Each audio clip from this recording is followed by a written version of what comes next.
Good morning, everyone. Today we're continuing on in the Mythal storyline with Part 6, Trap of the Shinto Underworld. Let's hop in and check it out.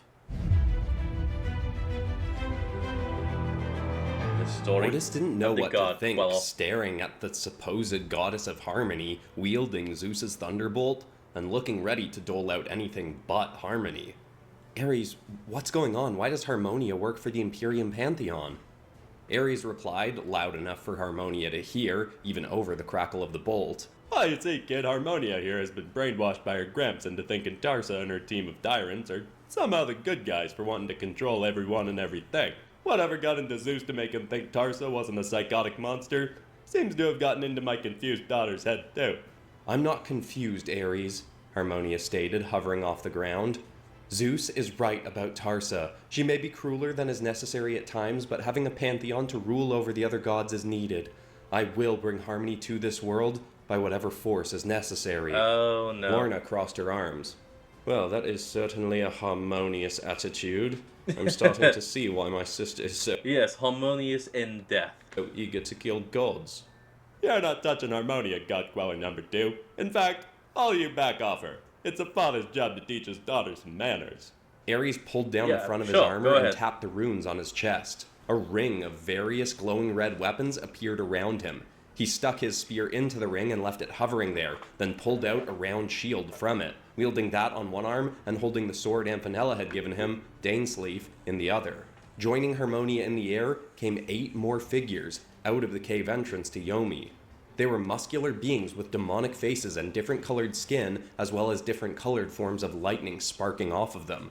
Ortis drew back his bow, deciding whether he was far enough to use an explosive shot or should use piercing. Are those the storm spirits you mentioned, the Ikazuki? They sure are, kid, and I bet they're gonna be a big help to someone using Zeus's thunderbolt. Just as Ares said that, 2 of the Ikazuki thrust their hands towards Harmonia.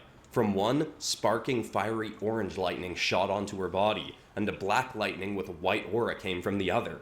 Damn. Harmonia then aimed her bolt at Ares, and a mix of both lightnings erupted towards him. He leapt forward to be ahead of the 3 allies and held the shield forth. The lightning struck and exploded in a shockwave off the shield, erupting the stones all around Ares and sending him flying backwards. He nearly hit Ortis, but Amphenella, in her giantess form, caught him and set him back on the ground.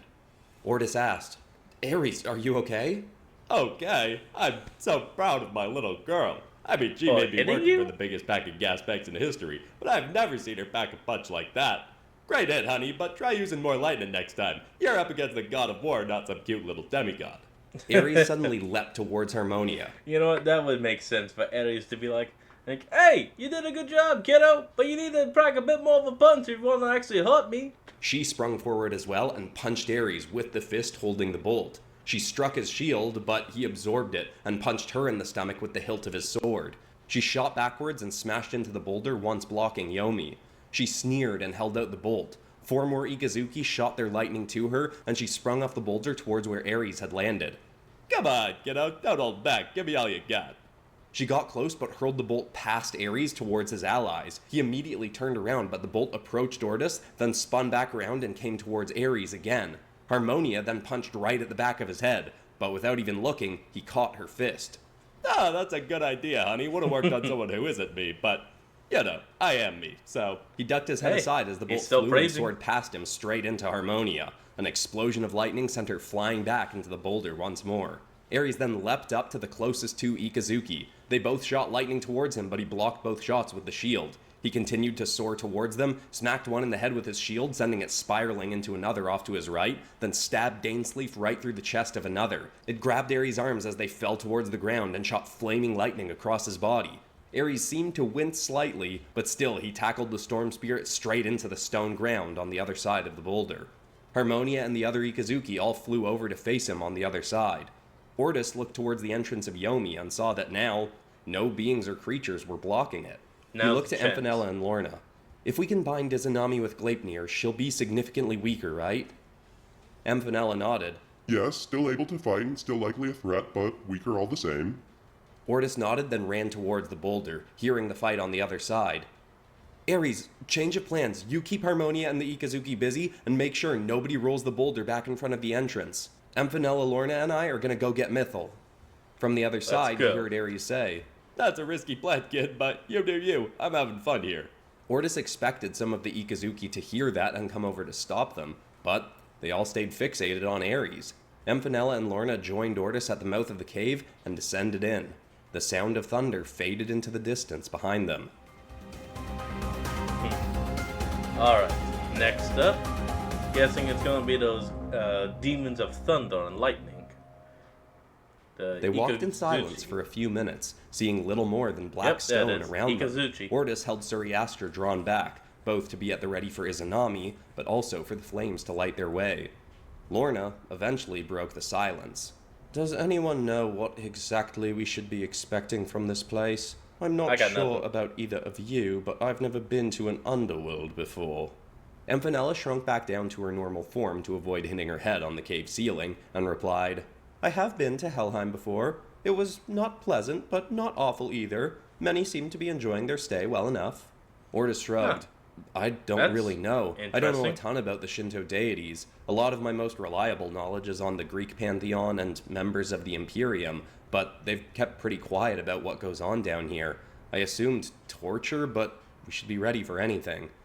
Whatever it was Izanami had been doing to the gods captured down here by the pantheon, Ordis just hoped it was something he could free them from to get their help.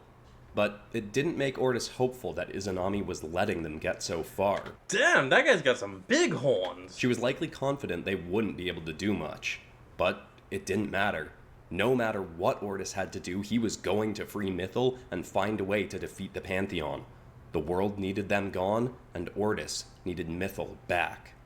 After a while longer descending, they finally started seeing a dim, eerie red light up ahead. The cave got wider and wider until they finally stepped out into what looked like the open air, but far more grim and foul than the world above. A horrible, thick stench filled the humid air, but Ordis let himself smell it, hoping to just adjust quickly. There was a cloudy sky above them, with everything lit by a red moon. Jagged, foggy mountains stretched on ahead, but mixed in with them were villages with wooden buildings made in what looked like, to Ordis's limited experience, like Japanese architecture. The village immediately ahead on their path had shuffling, cloaked people meandering around it, and folks sat out on stoops. There was still no sign of Izanami, so they continued to investigate what this village was. Ordis no longer held an arrow at the ready, but kept Suriastra in hand. They reached the village, and some of the people, upon seeing them, scattered and ran into the buildings. Those that didn't seemed to not have noticed them, or were too exhausted to do anything. One woman, with long blonde hair spilling out from under a hood over her face, remained sat, just rocking slightly back and forth. Ordis slowly moved towards her. Excuse me, miss, what is this place, and are you all right?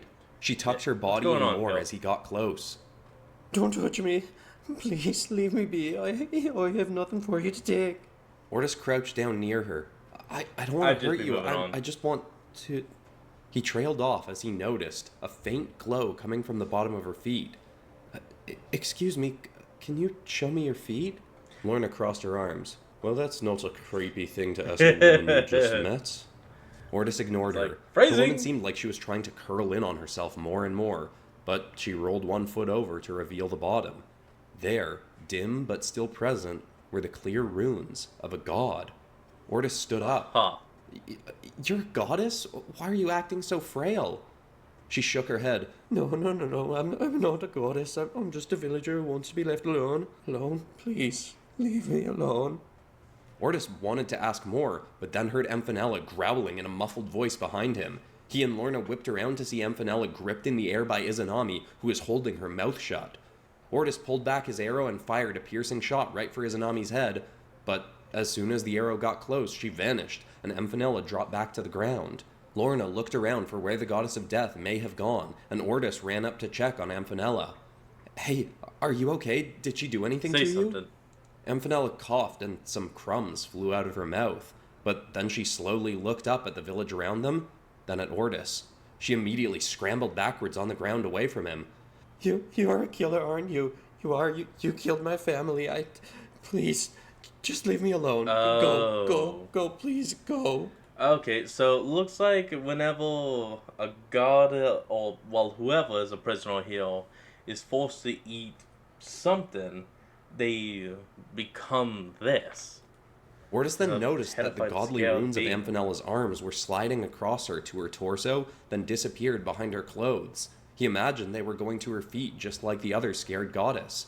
Ordis suddenly had a thought. They're not torturing gods. They don't need to. Very good, mortal. Ordis leapt up and whipped around to see Izanami tossing Lorna to the ground next. She coughed up crumbs too. She then looked around terrified, dropped her knives, and curled into a ball. I didn't want to be here. I didn't want to come. Why did I come here? I can't do anything.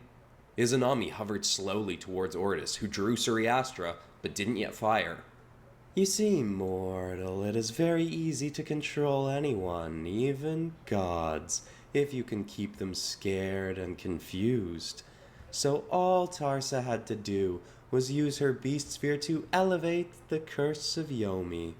Now anyone, even a god, who consumes the food of this place within its depths, believes themselves to be as frail as the weakest mortal. Then we just have to put a little deterrent in place to make sure they think they can never leave. There was a loud boom, and then the whole village shook around them. Ordis nearly fell over from the quake, but kept his footing.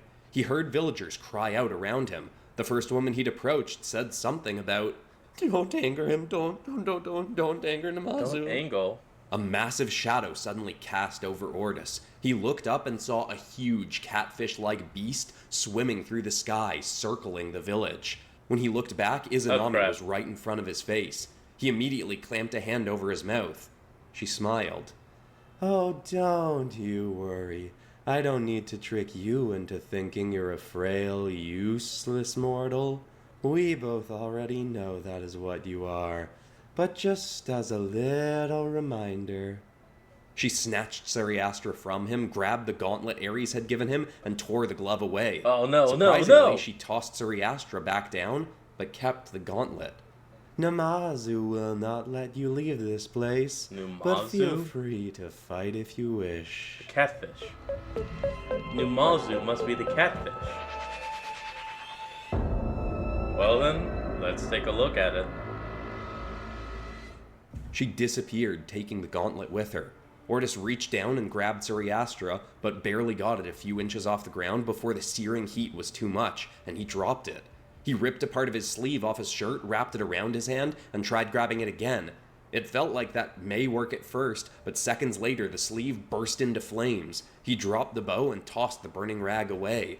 He looked back over at Amphanella and ran towards her. Amphanella, please snap out of it. I need you to fight or we'll never get out of here. She just got up and ran away, hiding behind a decayed black tree. Please, Amphanella, you're a goddess. You aren't weak.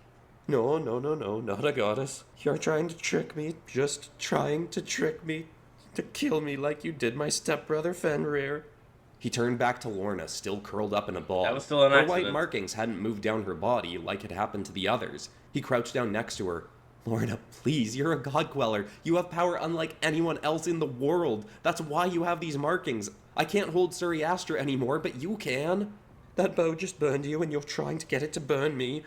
I don't want you to burn me. Please don't. Just leave me alone. Leave. No, it won't. I promise. He ran back over to Suriastra and kicked it towards her, but she just got up and ran into one of the buildings. No, Lorna, please, I can't do this myself. As he followed after her, though, his feet bumped her knives, fortified by Ares to be unbreakable. He looked up at the circling monstrosity above. He looked back into the village, at the few people wandering the streets, and others peeking their heads out of buildings. He realized, despite not having eaten the food, he was already acting just like them. The only reason they're powerless is because they think they're powerless. Ordis looked up at the beast, then back at Suriastra.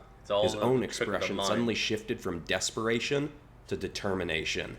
He grabbed Lorna's knives and stuck them in his sandals. He marched back towards the edge of the village as if to leave, and as soon as he was close, Namazu flew down from the sky and slammed its tail into the ground right in front of him. A shockwave burst from it and sent him flying backwards, quaking the town once more. Ortis shook off the dust, got up, and ran again towards the edge of the village.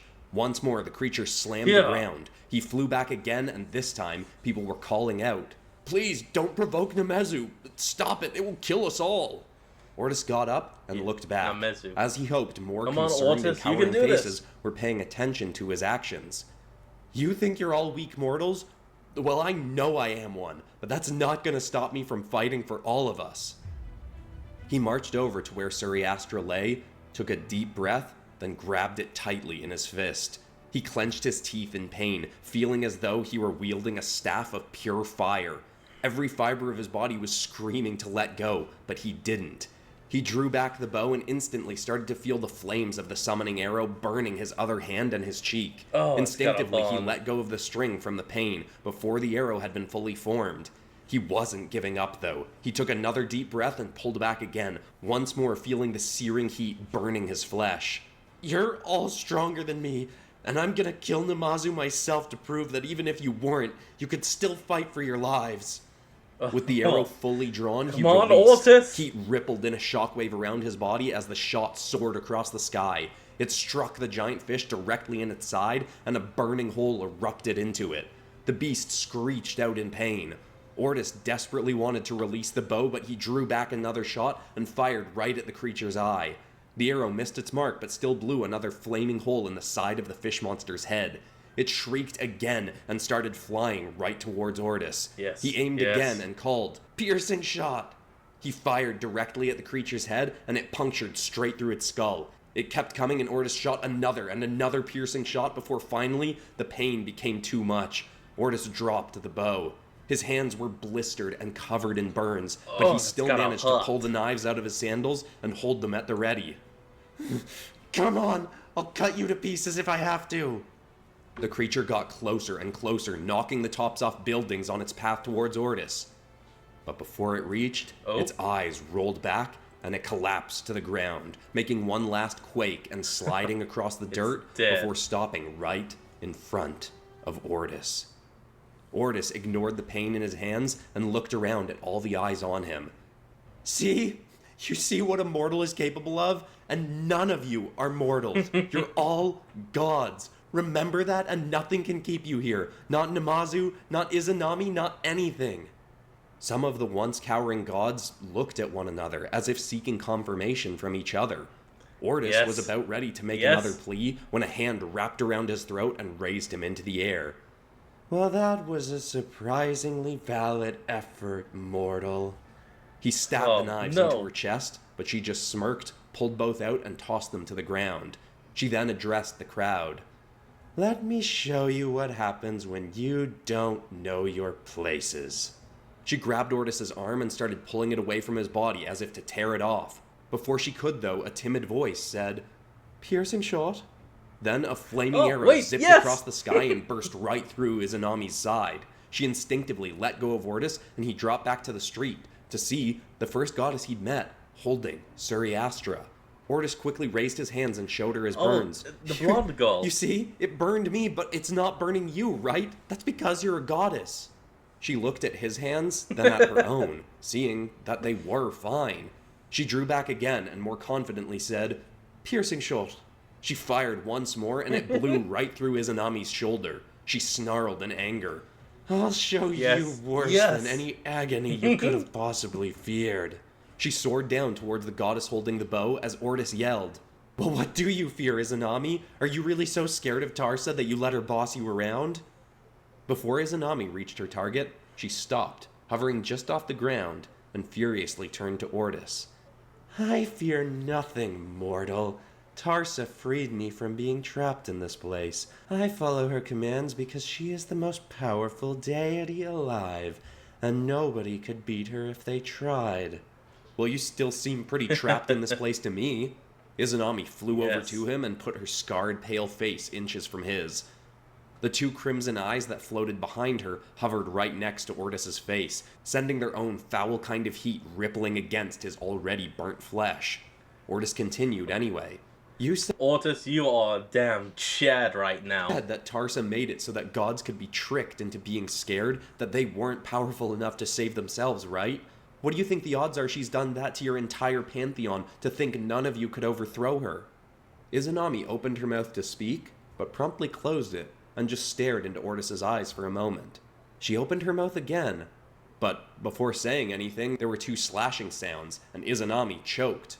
2 knives had stuck through her from her back through her chest, with a white and red mist swirling around them. Yes. Izanami's whole body suddenly turned to dust and crumbled away, blowing off in the faint breeze. Standing before him now was Lorna, once more wielding her own knives. Oh, that's right. I am a god queller. Well done helping me remember that and distracting her, Ortis. No problem. That was a half distraction. I was actually still trying to swale onto our side. I mean, But still. I was actually thinking we could get her on our side, but, stabbing works too, I guess. Good enough. Ortis looked down. His gauntlet was there in the ashes. He hadn't noticed it on her, but she must have had it clipped to the back of her belt. He knelt over and tried to pick it up, but as soon as he touched it, he could feel even more violently the pain in his hands. Now that the surge of energy he'd gotten from combat was gone, all the pain was starting to feel even more real Oh, that was and the present. adrenaline gone. Ortis looked over to Amphenella, who also seemed to be shaken out of her funk, as he said, Amphenella, I saw you heal that creature back at the farm. Can you do anything for my burns? She walked over, looking at them mournfully, and said, I'm sorry, but I cannot. I can only heal minor and moderate wounds on monsters, not gods and mortals. She turned Damn. away and muttered, And that is why I did nothing to help my poor, sweet Fenrir. Wait, what? Ortis replied. What did that mean? If you can heal monsters, why didn't you heal Fenrir? It's as I said, I cannot heal gods. Ortis shook his head in confusion. Wait, what? Fenrir is a god? I thought you said he was your stepbrother. Isn't And he a the beast. monster fabled to devour the sun or something? Well, that depends on how you interpret the prophecy of Ragnarok. And yes, he is my stepbrother. Both our mother was Angrboda, and his father was Loki, while mine was Typhon. She turned away and started to mutter again. Though now he will... No. Stop with the muttering thing. This is serious. I thought he was some kind of demigod monster thing, not an actual god like you. If he's a god, why were you acting like he died? I can't kill a god. He probably just got hurt enough by the Devastator arrow to fall into whatever that coma thing is gods have. God there you sleep go. or whatever it is. God sleep. What? Amphenella grabbed Ortis's shoulders, ignoring the pain he was in. That arrow of devastation, it was not granted to you by the God Queller and imbued with the power to slay gods? I thought the only reason I survived was because I was not close enough to the blast. No, I can't kill gods, only Mythal and Lorna can. Literally just straight up like, I cannot kill gods. Because that guy is just straight up immortal. Well, I don't think he even has a bit of god blood in him. Not even a pinch. Fenrir is probably going to wake up in, I don't know, a week, maybe a month. But if he's a god, then he's fine. Amphenella hugged Ortis. Ow, ow, ow, ow. That's gotta That is hurt. wonderful news. She turned away. Though he did still slay many of my friends, it now seems that his good intent outweighs his cruel act. Would you please stop doing that? Maybe if you just said things without turning away and muttering them to yourself, we would have figured this out sooner. Oh my gosh, my hands really hurt. Oh. Perhaps he has a point and I should... yes. Ortis, fine, possibly. You have a good point. Lorna had been watching and simply said, Clearly communication is not a strong point of this little band you've put together, Ortis. Before I'm Ortis could walking on reply, it. someone grabbed his hands. He was going to yank them back, but then noticed how instantly they started to feel cooled and soothed. The woman who grabbed them was the goddess who'd fired Suriastra and saved Ortis. Just breathe slowly. This will only take a moment.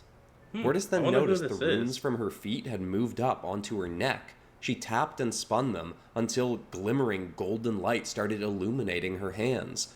Ortis could feel all the pain leaving him, and after a few moments of the soothing light caressing over his burns, the goddess released her grip. He looked at his palms. They were scarred from the burns, but the pain was entirely gone. Hey, Thank you. I'd rather take skull instead of gone. Who are you? I am Brigid, goddess of healing, fertility, and life. Though it has been quite some time since I remembered that was the case. Wait, it is Frey? only thanks to you that I know who I am again, brave mortal. Freya. Ortis looked from her across the village and saw that more of the gods were coming out onto the streets and looking at their runes now coming up off their feet. They all seemed to be remembering who they were, testing out their abilities, and the fearful looks shifting into hopeful ones. Ortis grabbed his gauntlet, then Suriastra, and stood up on one of the porches.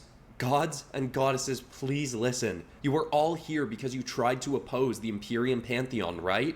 Most nodded or verbally agreed, though one being who looked like a draped bedsheet with eyes and feet said, "Not me. Name's Medjed. Tarsa just sent me down here because she said I looked stupid and weird." Lorna glanced the deity up and down. That's an Egyptian god. Then muttered, "Well, I suppose even Tarsa isn't wrong about everything." Ortis ignored that and addressed those who'd agreed. "Then please, join us. The Godqueller bloodline has finally begun. Lorna is a Godqueller, and so is her sister Mythal, who is taken and likely brought somewhere here in Yomi by Tarsa herself. If we can free Mythal, our odds of defeating Tarsa and her pantheon become so much higher, and the more gods working with us, willing to stop them, the more unbeatable we all become. Tarsa was able to control you for so long down here because she made you afraid and confused, and that is probably what she intends to do to the whole world so she can control everyone. I know many gods of different pantheons have issues with one another over who claims to be the god of what, but we don't need a ruthless leader like Tarsa ruling over everyone to find peace with those issues. So please, will you help us?" Ortis started hearing some cheers and claps. But before he could see a full reaction to his speech, the ground below him suddenly turned from wood into sand. He then fell through it and spun through the dust and dirt until he felt his body collide with a stone ground. He cleared the sand from his eyes, leapt up, ready to draw back Suriastra. "A very touching speech from a surprisingly feisty mortal." Oh crap. Ortis looked before him, and his entire body tensed. He was standing at the bottom of a dark, dirt-strewn cavern of Yomi, and standing near a wall of it with her arms crossed, leering at him and her chin high, was Tarsa. Oh, Ortis crap! drew back his bow, but Tarsa simply took a step to the side and revealed behind her a door-sized hole in the wall covered by a crimson light barrier. Inside it, unconscious and chained to the walls, was Mythal. Mythal. "Let us not shit. play games, boy. If you want to run along and have your feeble little romance with my descendant, that might be something that can be arranged." I'm sorry, did you say your descendant, Tulsa? Huh. "But only if you swear to keep her and her sister away so they will never return here." Your descendant? Do not act dim, mortal. You are aware I seek control over all gods. Did it not occur to you that I would have attempted to create a Godqueller to become my own right hand? It hadn't crossed Ortis's mind, but hearing it said, it did make total sense. "If Mythal is your descendant, then how can you do this to her?" Ortis gestured at his chained-up ally. No, it's kind of obvious that Tulsa is a crazy bitch. "Why do you think we are talking, boy? I have some allegiance to my own blood, no matter how irksome they may be. Had her parents not taken her and her sister away when they were young, by now they would both be working by my side. But I doubt I could get control over either of them now, which is why I am making you this one-time offer. I will permit her to find peace, but I cannot abide a rogue reaper running around my world." Ortis didn't know what exactly that meant, but he continued to listen as Tarsa grabbed something invisible off her side. It formed into view as a golden orb, with markings strewn across it, almost like the runes of a god. The beast "If ball. my descendant has taken a liking Beast sphere. My mistake. to you, I imagine you may be able to keep her satisfied long enough so she will not endeavor to return here. So I will send you both, and this one's sister, off to another world where you can live out your days in peace. I can even grant you a halted lifespan, by stripping it from someone else, of course, but still. You and this God Reaper could live out your eternity in quiet bliss. I can even allow you to choose the kind of world I send you to." Tarsa and Ortis suddenly transported to another world, then another and another. Some were like Ortis's own. Right. They appeared in one that was in the midst of a massive arena where two dragon riders were brawling with one another. Then into a completely different world, with silver metallic buildings taller than mountains, and vehicles not drawn by beast or creature that could fly through the sky. After a dozen worlds, they reappeared back before Mythal in the deepest depths of Yomi. I don't understand. I've never heard of abilities like this. How do you have so much power? What is that beast sphere of yours? This This is no mere beast sphere, boy.